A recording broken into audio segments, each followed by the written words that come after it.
कम है, फिर बात ये संस्मरण में भी मैं साझा करना चाहूंगा। एक शेर मुझे याद आता है अपने यहाँ महमूद रामपुरी साहब का, कि मौत उसकी है करे जिसका जमाना अफसोस, यूं तो दुनिया में सभी आए हैं मरने के लिए। बहुत अच्छे, बहुत तो अफसोस करने वाले ऐसे एक शख्स थे शशि जी, मतलब अच्छे आदमी, नेक आदमी हमारे बीच से जब उठ के जाते हैं तो बेहद अफसोस होता है। वो जितने अच्छे कवि थे, उतने अच्छे हकीम थे और सबसे ऊपर बहुत अच्छे इंसान थे। मैंने 1984 में बैंक ज्वाइन किया था, कस्बा बैंक पीपल टोले में हुआ करता था, और 1988 में शशि जी का देहांत हो गया। तो तकरीबन 4 साल मैंने उनको नजदीक से देखा।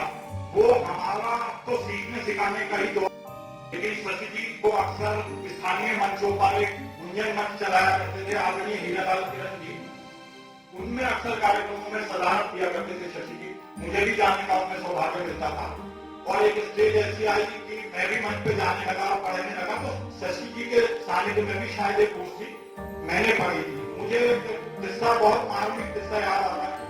आशुकविता जो होती कि फौरन सैलाब को देख के 4 पंक्तियां कह दी, वो दौर कम से कम रामपुर में तो शशि जी के साथ ही समाप्त हो गया, ये मैं दावे से कह सकता हूँ। वो जो बैठते थे मंच पे अध्यक्षता करते हुए, पूरे परिवेश को देखते थे, ऑब्जर्व करते थे चीजें, और फिर फौरन 4 पंक्तियां जो कह दिया करते थे, वो भाव और शिल्प की कसौटी पे खरी पंक्तियां, वो कहने वाला रामपुर में कोई नहीं है। रजा लाइब्रेरी में महल में एक प्रोग्राम था, और उस पर मंच पर विराजमान थे शशि जी राष्ट्रीय स्तर के कवियों के साथ। इत्तेफाक से मैं भी वहां मौजूद था।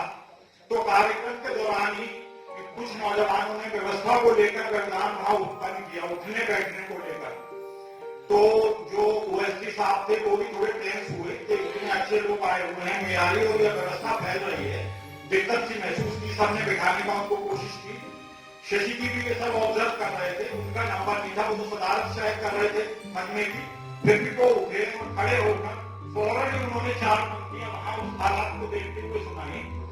तो जो उसमें भाव चस्पा थे, जो नज्म किए थे उन्होंने भाव, उन भाव की नजाकत को समझते हुए वो नौजवान फौरन खामोश हुए, सारे लोग बैठ गए और विधिवत को कार्यक्रम चला। तो ये थे शशि जी, और उनकी हिम्मत से भी मैं फैजाब हुआ।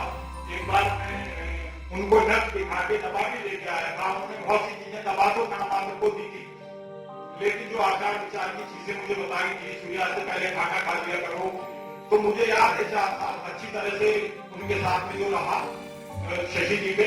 और उनकी पुस्तकें कलम, शराब, ये मेरी घर की लाइब्रेरी में मौजूद थी। भाई नितिन का 2 रोज पहले जब फोन पहुंचा तो यादें ताजा करने के लिए मैंने घर में कोशिश की ढूंढने की, तो लेकिन कोई सज्जन शायद मुझसे मिल गए थे जो उन्होंने पढ़ के वापस नहीं किए। उनको सरल व्यवहार में उतारने वाली चीजों को जब कभी जरूरत होगी कि मैं बार बार कलम और शराब पढ़ लिया करता था। एक पंक्ति मुझे शराब की अब भी याद है कि चमक आयून हीरो, जो चढ़े खराब पर चमक आयून हीरो ऐसे करके। उस सिलसिला जब ताजा हुआ तो उस दिन मैंने सोशल मीडिया पे भी तलाश करने की कोशिश की कि शशि जी के बारे में मुझे कुछ सामग्री मिले। तो जैसे रेखा पटल है, मतलब उस पर ऑनलाइन तमाम कविताएं होती है, ऐसा ही प्रतिष्ठित पटल है कविता कोश, उस पर मुझे शशि जी के बारे में कुछ जानकारी मिली, थोड़ा सा उनका परिचय मिला, और ज्यादा रचनाएं तो नहीं, 2 बाल रचनाएं कविता को इंटरनेशनल प्रेम का पटल है वो एकता की तरह। तो उसमें उनकी एक बाल कविता मैंने नोट की, मैं उनकी बाल कविता की 4 पंक्तियां आपको जरूर सुनाऊंगा शशि जी की। जैसे तंजो मिलाया हाथ में कहना बहुत मुश्किल होता है, वैसे ही बाल कविता कहना भी बहुत मुश्किल काम होता है। बच्चों के मन विज्ञान को समझना, उसी लेवल के शब्दों का प्रयोग करना और रवानी में कहना, वो आप कोई देखो शशि जी की गजब की पंक्तियां हैं। वो मैंने तलाशी सोशल मीडिया से कविता कोश 2 रचनाएं सिर्फ हैं उसमें उपलब्ध। उन्हें भी पराग पत्रिका से, जो बच्चों की पत्रिका पराग है, उससे उन्होंने लेके और कविता कोश पे अपलोड किए। जनवरी 1980 में पराग पत्रिका में छपी थी वो पंक्तियां।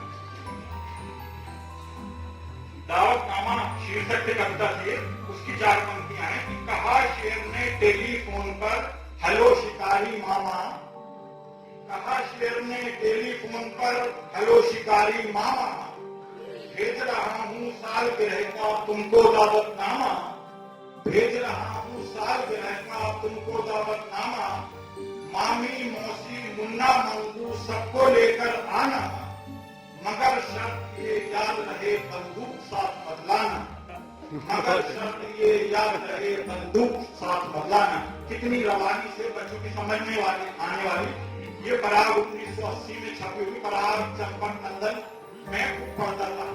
तो ये कविता कोश से ये दुर्लभ जानकारी मुझे शशि जी के बारे में हासिल हुई।